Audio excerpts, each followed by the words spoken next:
But I do think it's interesting. We're talking about guns with the Ukrainian citizens.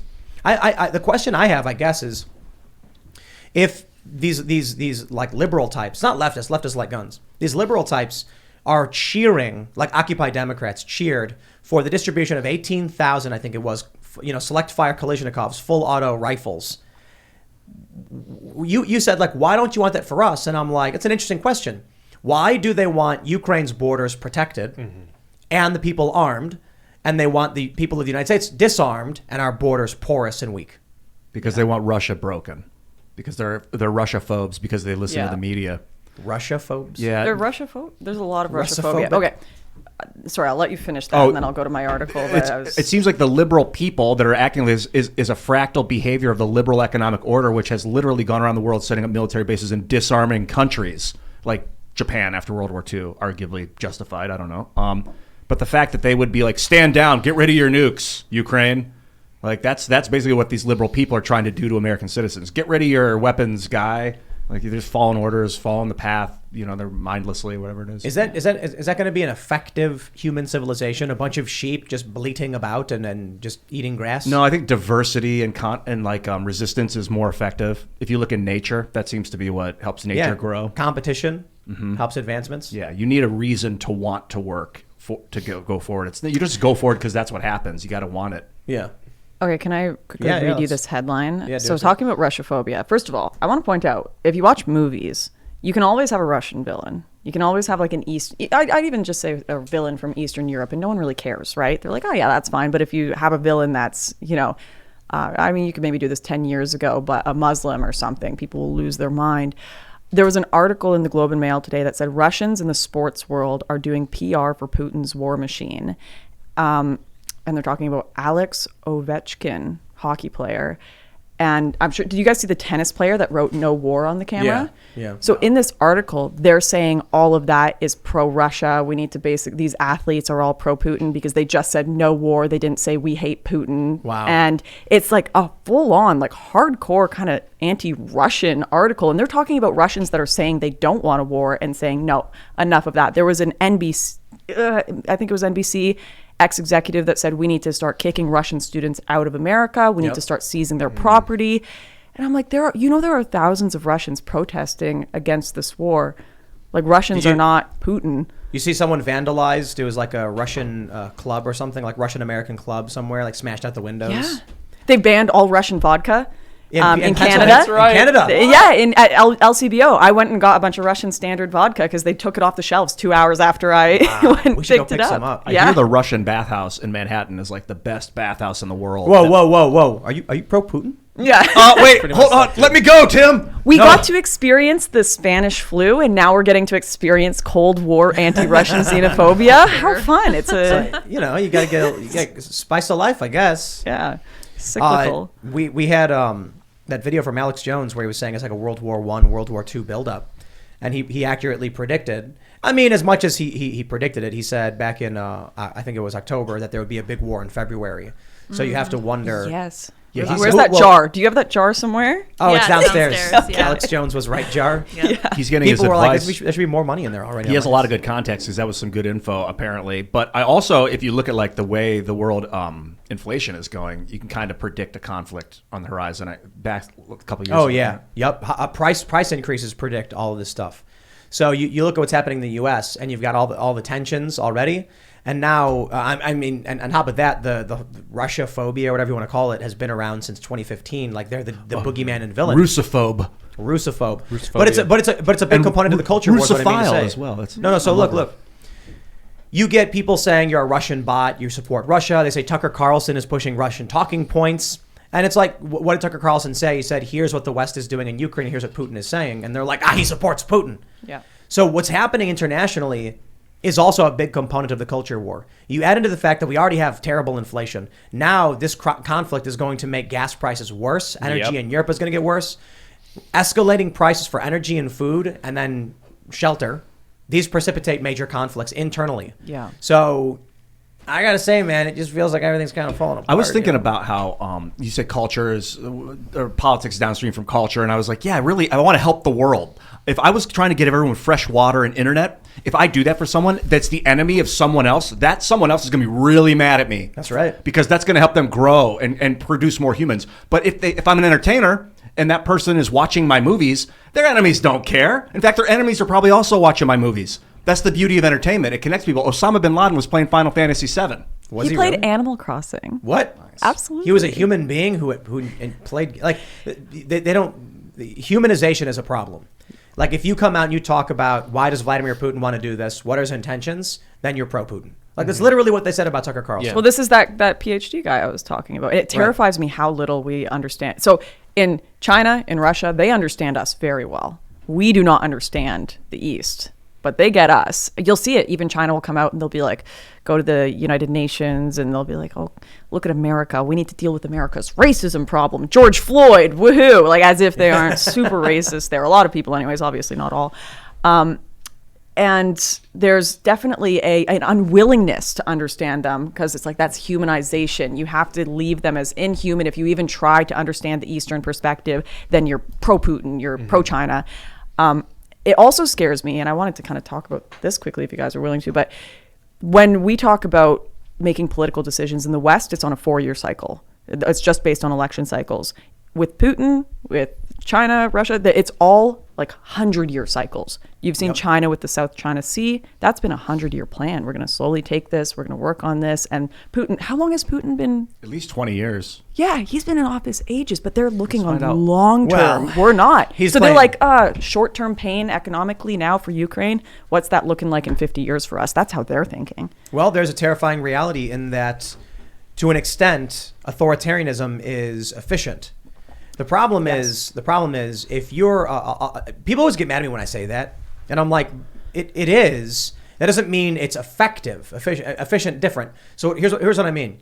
Let's say you're in a car and you're driving straight towards the edge of a cliff, and there's one guy in charge, and every single time someone screams and yells, "We're headed for the cliff," he says, "Shut up, I'm driving." You go off a cliff. Just it was fast. It got the job done real quick, and then not effective. If you had everybody in the car arguing over what to do, eventually someone screams and says, "You've got to turn," and then everyone says, "Turn," and say, "Okay, fine," and they turn, go off the cliff. So the decentralized system of power, things can be sluggish, but I think you're offered up more opportunity for averting disaster. With someone like Vladimir Putin, he can move very quickly in a single direction. China can move very quickly in a single direction. They can wipe out a whole bunch of houses and then build a highway. That sucks for the average person. And then what happens is centralized power limits your ability to see what's going on. A decentralized network of humans who are running something can come up with way more solutions, and then eventually the meritocratic solution finds its way to the top. Not always. With authoritarianism, you got one really smart person, a philosopher king or a despot, either way, they can say, "Don't do this, it will be bad for us." But they also are just one person, not the smartest person in the world, and they're not able to see everything, and they'll miss. You put it this way, 99 problems, they find one, they solve it very quickly, it's efficient. In the long run, they miss out on all the other ones. So I think decentralization is the safest path forward. But Vladimir Putin, China, they're able to But is it move. the safest when you are competing against people that can move quickly? Because I think it's the safest on a worldwide scale, but not when you have competitors that can go like... I think there's another answer here. I mean, I don't think it's so black and white. So I agree with you that it's a huge issue that our thinking is so short term in the United States.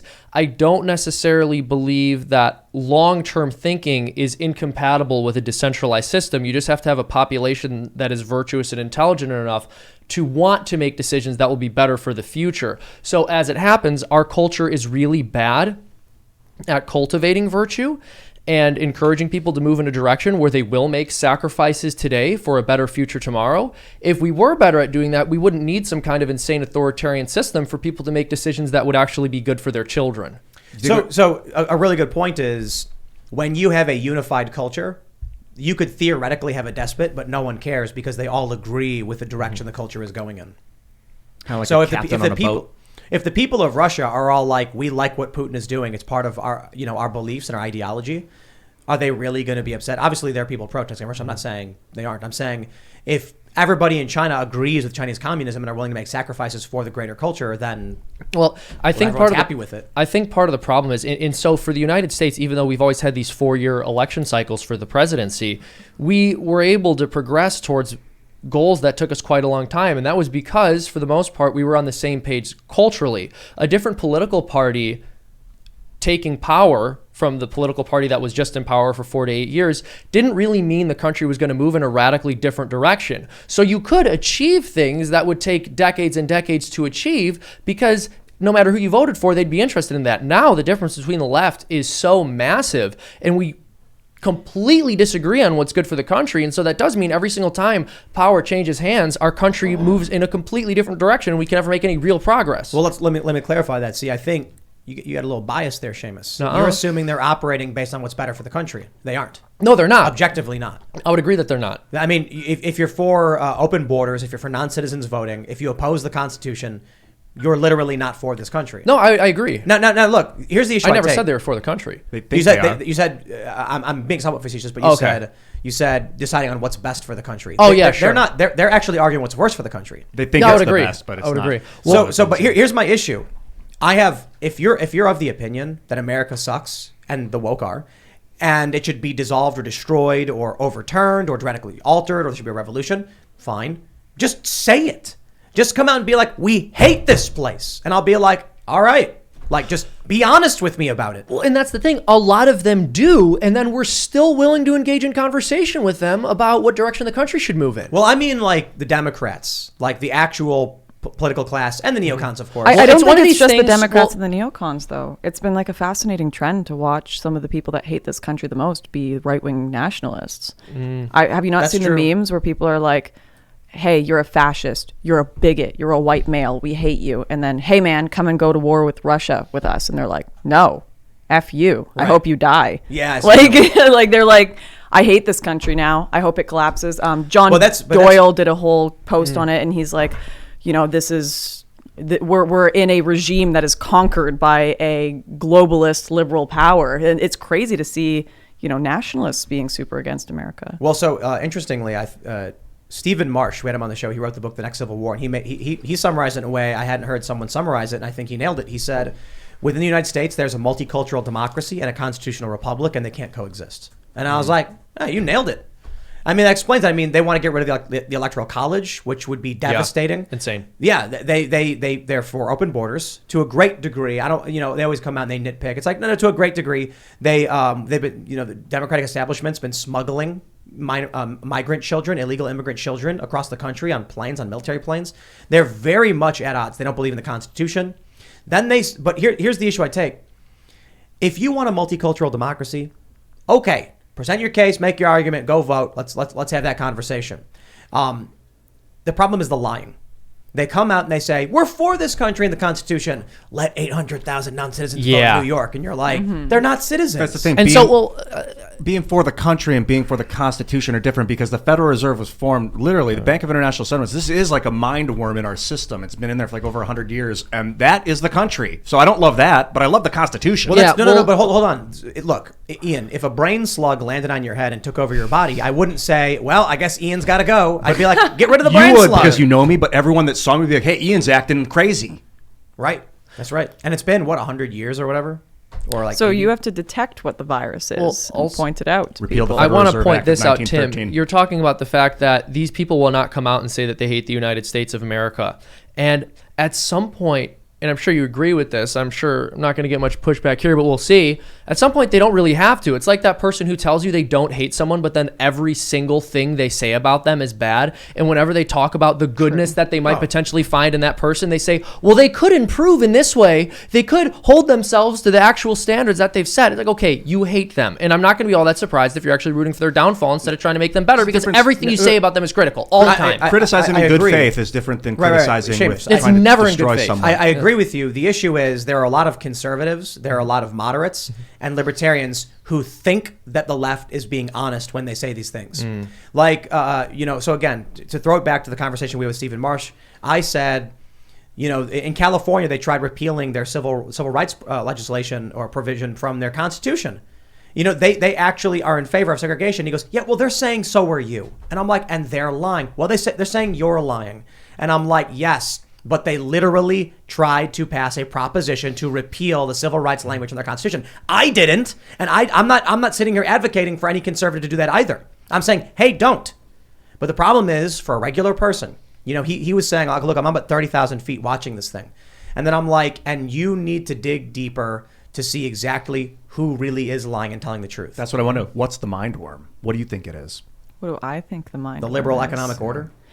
Yeah, I think it's the downfall of liberalism right now. I mean, you've had communism failed, fascism failed, liberalism went forward and was successful, but it's something that it may last longer, but it's still coming to the end of its life. It's eating itself. Is it classical liberalism, or did it get the name I twisted? want to respond to that. So liberalism is failing, but not as an ideology unto itself. Communism fails because communism is psychotic and doesn't work. Liberalism failed because liberalism allows the malignancy to come within it. But is it the classical liberalism was working and they changed the definition of the word liberalism, just reused it for this new military But order? you have the freedom to do that. That's what he's saying. That it allows the freedom for that distortion because it allows so much freedom. And then here's what happens. When I am weak, I ask you for freedom because that is according to your principles. And when I'm strong, I deny you freedom because it's according to mine. So what happens is we have these liberals. It's happening like true liberals, like classical liberals, like civil libertarians. It's all of us. When we keep saying things like, look, I understand this far leftist is saying crazy things, but I have to respect their right to free speech. And they go, thank you so much, ban him. He's a bigot. And then you get banned. So we all keep playing fair and saying we have principles, so we want to uphold them. And they say, thank you for doing that. Not delete it. A good example of how that can also work in your favor in that situation, like Majid Nawaz was in prison for basically in Egypt for terrorism. He's on Joe Rogan. Great show. You guys got to check this episode. Groundbreaking. And it was Amnesty International. He was like anti-West, anti-everything. He was like a terrorist, basically, against the West. And Amnesty International still wanted him free because he was being unjustly held. And he was like, why? Why does this idea of this liberty, this Western thing, want me free, even though I want it destroyed? Because that's the idea of freedom, is that we protect your right to protest the system. And he had never done any violence. He had just been talking. Thanks for checking out this segment from the Timcast IRL podcast. But if you want to check out the full show live, tune in Monday through Friday at 8 p.m. And if you want more special access content, head over to timcast.com and become a member. Your membership helps sustain this company, keep our journalists employed, makes this show happen, and you will get access to exclusive members-only segments of the Timcast IRL podcast, and there's a massive library to check out. So again, go to timcast.com or tune in Monday through Friday at 8 p.m., and we'll see you all there.